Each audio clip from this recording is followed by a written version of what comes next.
What is up, MLFX people? Welcome to the first month recap.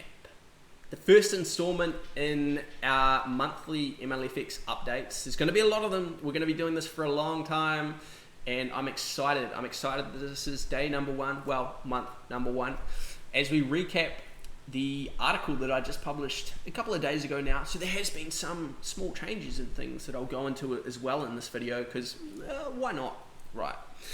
So if you want to keep up to date with the MLFX updates, we are creating machine learning Forex tools for traders. It's not just signals, it's going to be a whole bunch of different trading tools and different things to indicate market sentiment and help out with picking your entries, as well as the overarching strategy that we are creating. That kind of stuff, as well as just general trading videos, insights into trading psychology, which is something that I'm finding very interesting. And we'll be doing a bunch of content on, and hopefully a course on in the near future. Those kind of things, well, if you like them, please consider subscribing to the channel. It would mean a lot to me. We are trying to grow this and to get in front of as many people as possible.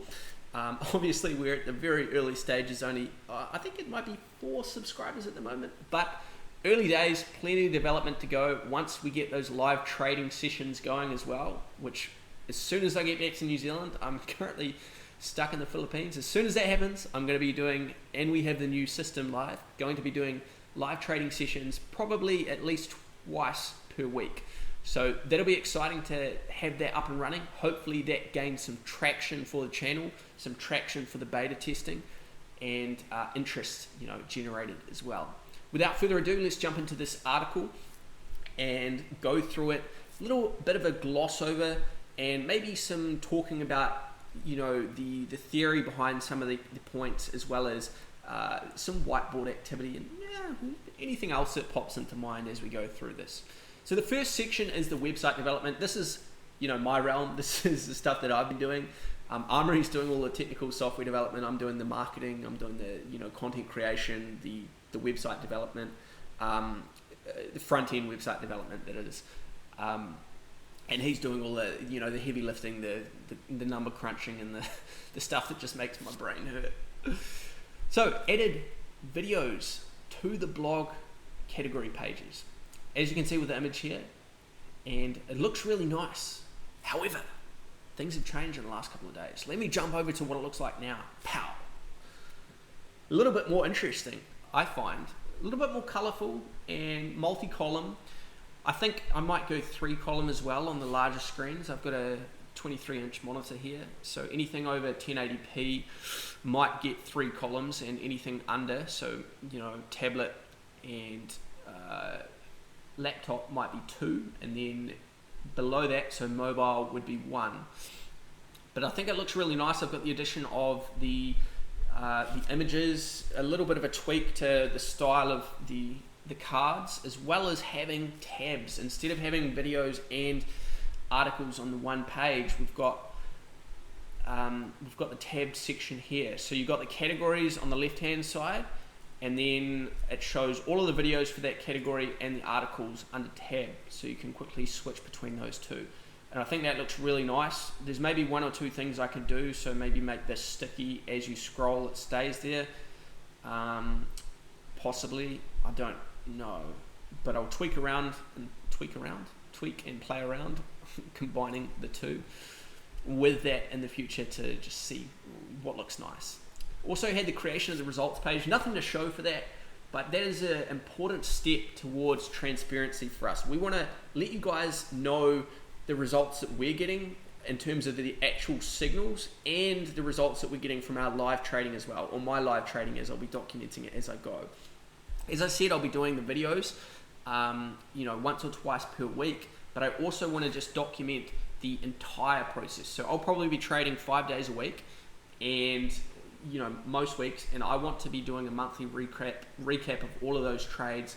I have my MyFX book account that I'll link as well to those results page, so people can verify the results I'm showing there are in fact the results from my MetaTrader account. And I think, as I said, that is a really good step in the right direction when it comes to transparency for us. Then we had the migration to the MLFX brand as well as MLForex.com domain. That gives us a bit more authority because we're now focusing entirely on Forex. It gives us the specialized perception that we are entirely dealing with Forex. And it's not just perception, we are entirely now dealing with Forex. So like with surgeons and doctors, if you've got a brain tumor or an issue in your mind, issue with your brain, you don't go to a GP, right? You go to a neurosurgeon or someone who knows what they're doing when they're tinkering around with the fragile mind and the fragile brain. So that's the mind behind that. Just getting a little bit more specialized and focused in on what we're doing. Then we had the addition of the analysis page, which is this tab, I believe. So we had there's too much for me to just go through very quickly here. If you do want a snapshot of everything, I put that in depth in the article, and I will be creating an entire article, probably series based just on the analysis page, how to use it, why we created it, all of the features, all of that good juicy stuff.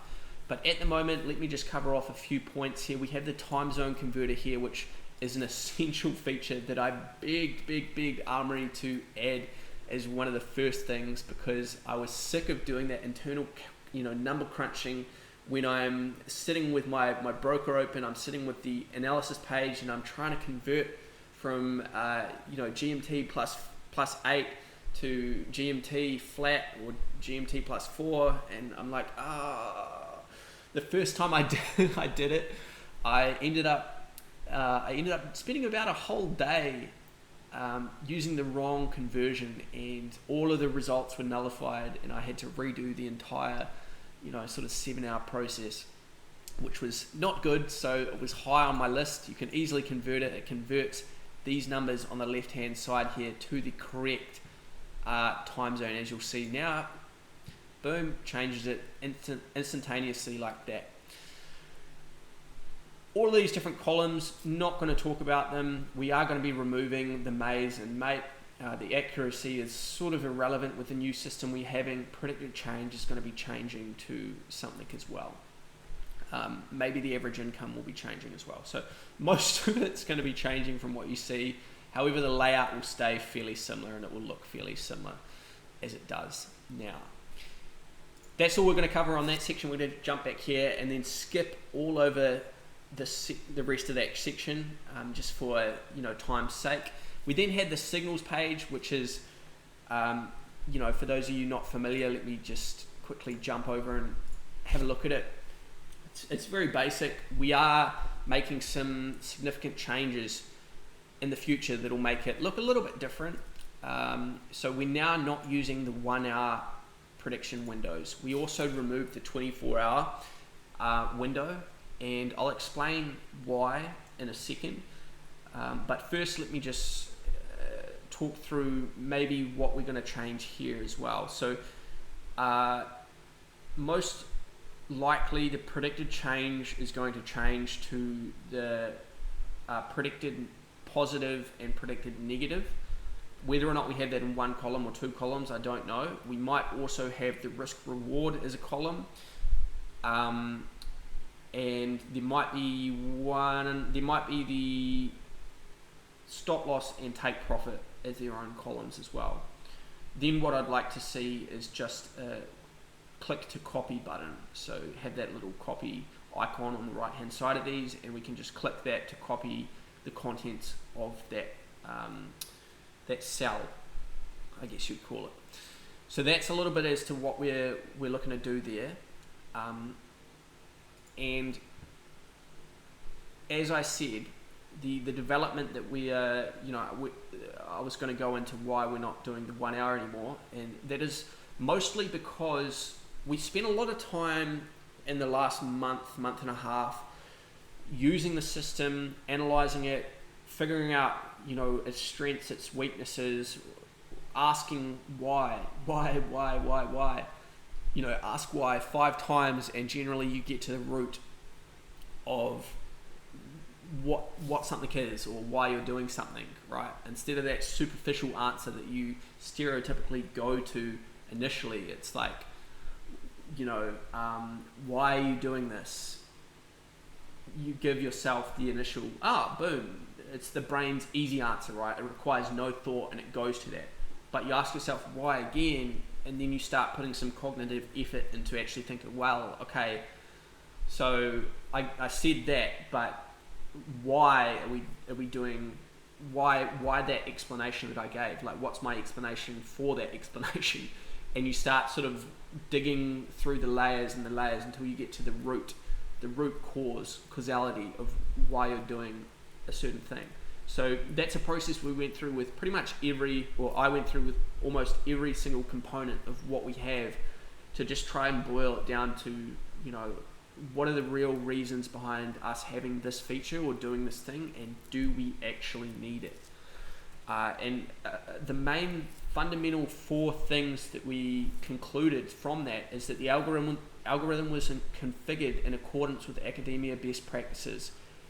Amri's been at university now for I think over 10 years, and he's been fully immersed in that environment. So of course there's going to be certain things, certain bad habits that aren't best practice in the real world that creeped into his development and the things he was doing. So it was up to us to look at that and to figure out if there's any issues with the system as it was, that it was maybe developed specifically for academia purposes. And one of them was the 1 hour, 24-hour prediction windows. When you think about it, why are you trying to predict what is going to happen within a window? It's like, you've got the start point. So this is your entry point, your entry price, and then you're trying to predict what is going to happen here after 1 hour. Maybe you're predicting it goes up 10 pips. What you're not predicting, or what you're not taking into account, is where this start point is happening and all of the stuff that is happening in between. So of course you're taking into consideration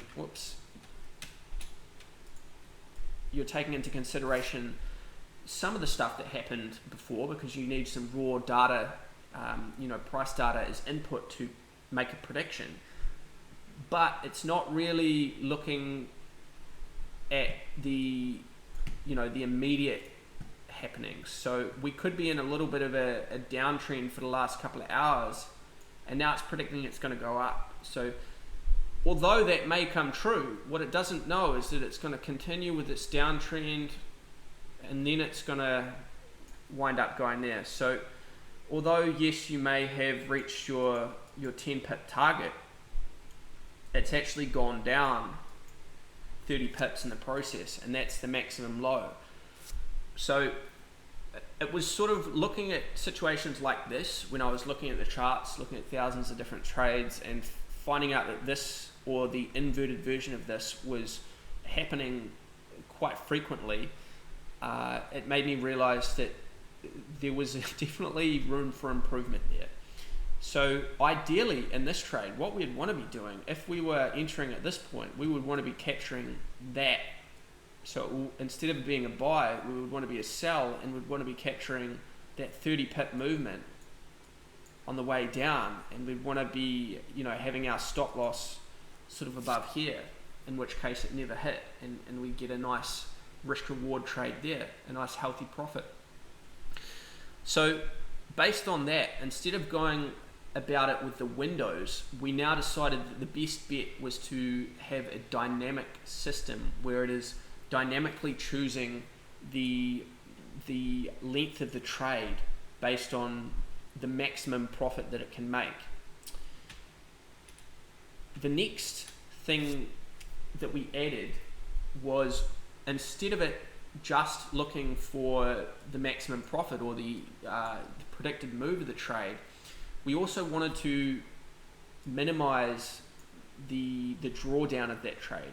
So what we decided to do was switch to what's called a multi-objective system, which I'll talk about a little bit in a second. But the next thing after the configuration of the algorithm was the cyclical testing at near random times. So as I said, we've got this entry point here, and unfortunately at the moment it's just cycling through like a 1 hour cycle where it's testing the markets for all of our 9 currency pairings. So we've got 9 pairings. Ugh, excuse that, I really need to get something to type to write on here instead of having to use the mouse. So we've got 9 pairings that we're currently using, I believe. 9, no, we've got 8. 9. We haven't removed the USD CNH or CNY yet. And at the moment it takes roughly sort of 4 to, I would say, about 8 minutes to optimize. So I'm just going to put opt. You get the picture. So that's optimizing for each of those pairings, and that's taking the last 70 points and training, or optimizing the algorithm based on those 70 candles for that time period, or 70 durations. And then this is how it previously happened, and then it would test the market, which probably takes I would say anywhere from 1 to probably anywhere from maybe like 5 to 15 seconds, 5 to 10. It's a little bit quicker.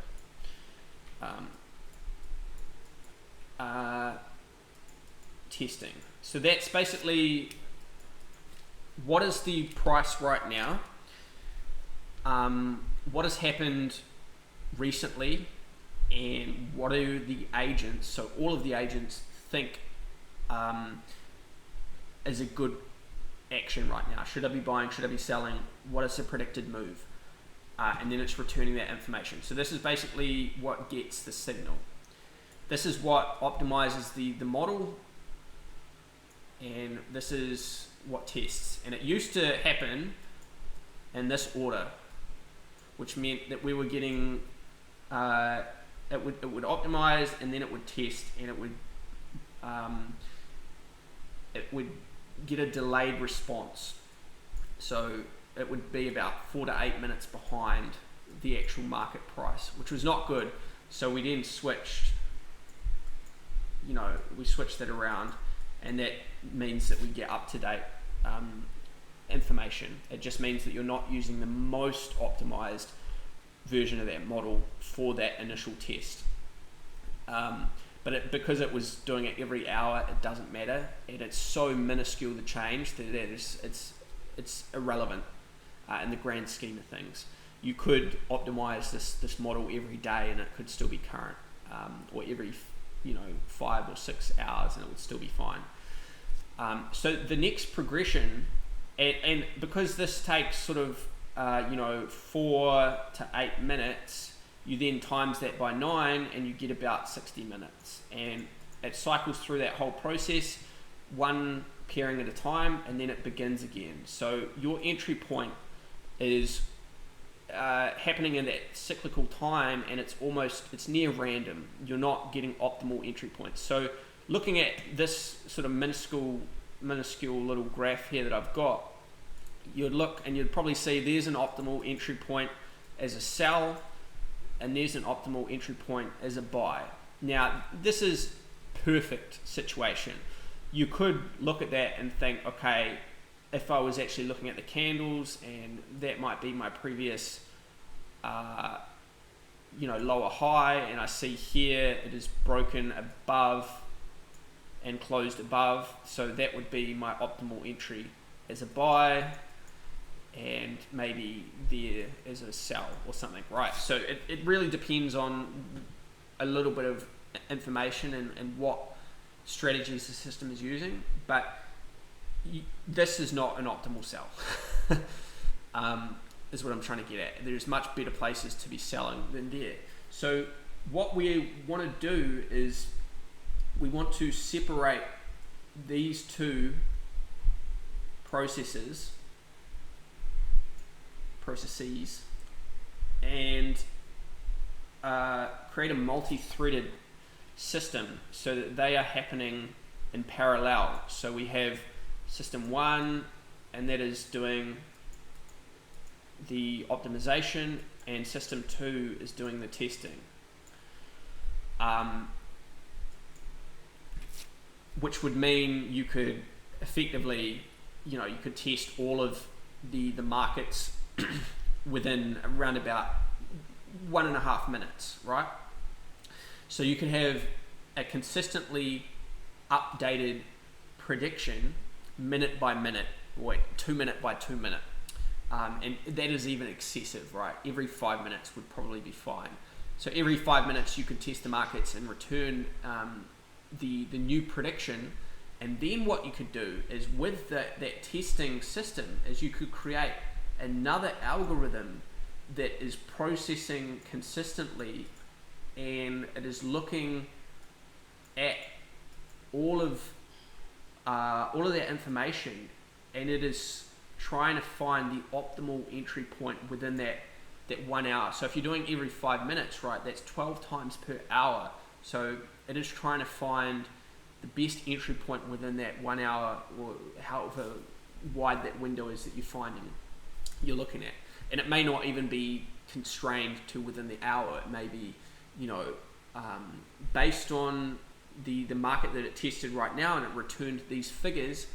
When I look at the grand scheme of things and say I've tested the market 1,000 times, this particular time, based on those 1,000 instances that we have, those 1,000 pieces of data, this is a really good result. So this is a good trade, and I'm going to show that trade to the user, or I'm going to say, as the signal, this is a very strong buy or sell, depending on the direction of the signal. So that's a little bit of a more in-depth, I guess, analysis as to what we are looking to do there. And that is as I said, the dynamic ability of the signals was poor, so we addressed that as well.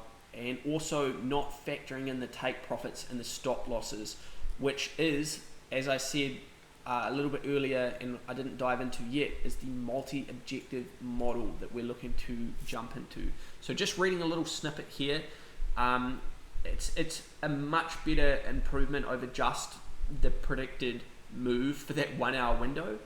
And it also opens up a few other doors that I'll talk about in a second. But what we're looking to do is have 2 objectives to start. We can add as many as we want, but 2 to start, and one is the maximum positive and the other is the maximum negative.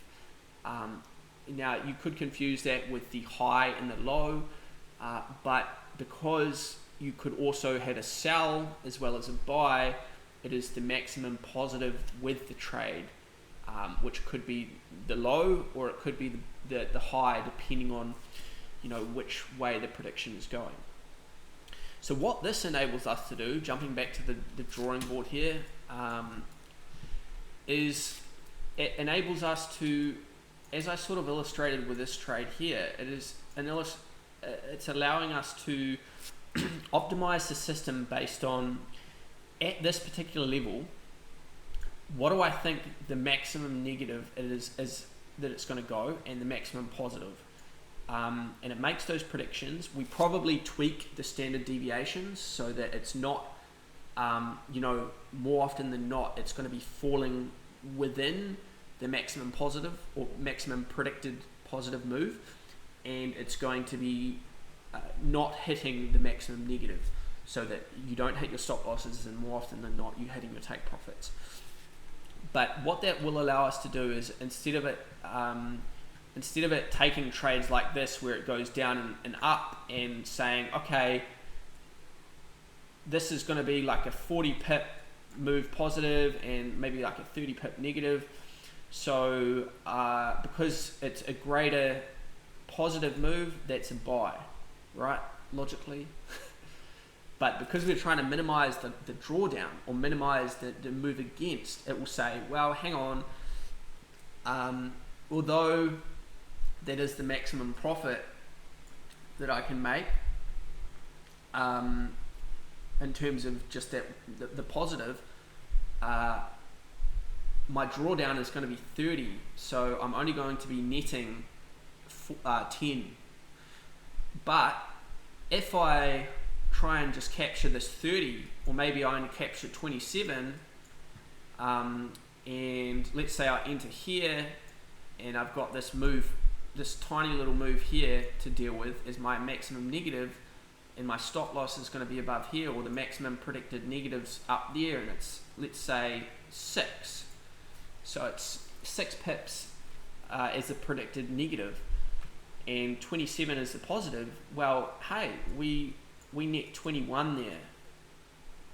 So looking at that net of 10 versus 21, we can say, okay, that is the better trade, because it is the smallest negative and it is the biggest positive that nets the best outcome.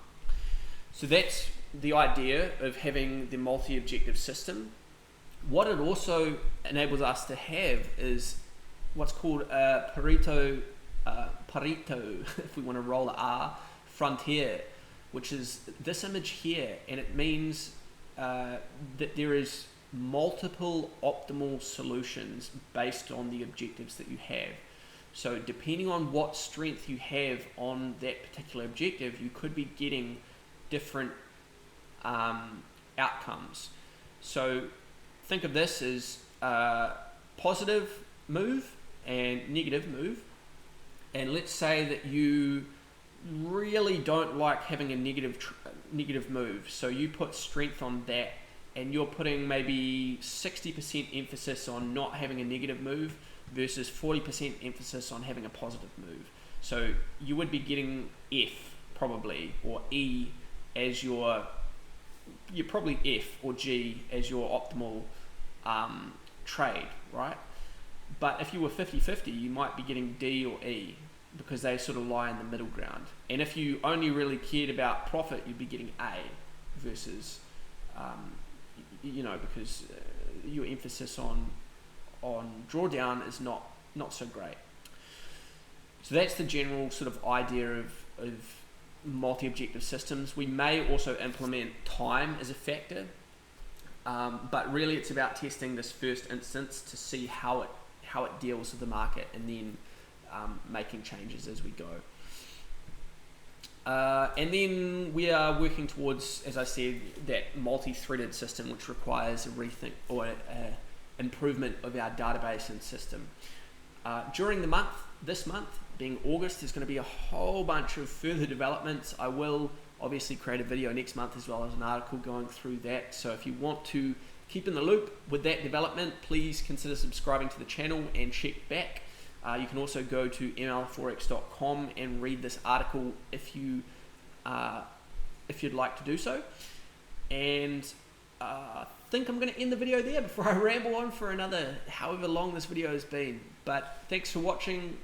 Really appreciate it. It means a lot to us. We are doing this for full transparency of the development as well as the results that we're getting. And I think, being empathetic and putting myself on the other side of things, without this, it would be you'd be hugely skeptical coming in, right? Anything to do with Forex signals, algorithms, those kind of things. I personally have felt that skepticism. I've been on the other side of it, and I know most from doing all the research and market analysis, most of the products, the services out there are very poor when it comes to that, or they're not very well thought out with their transparency. And I think I've yet to come across one that actually has a development roadmap like this, or a historical development plotted out with a plan as well as the results and things like that. It seems like people kind of create a system and then they don't use it themselves, or it's kind of just a money-making scheme for them. I don't know, but the fact is that I've yet to come across any system out there or any software out there in the Forex space that has the transparency that we're trying to provide to you guys.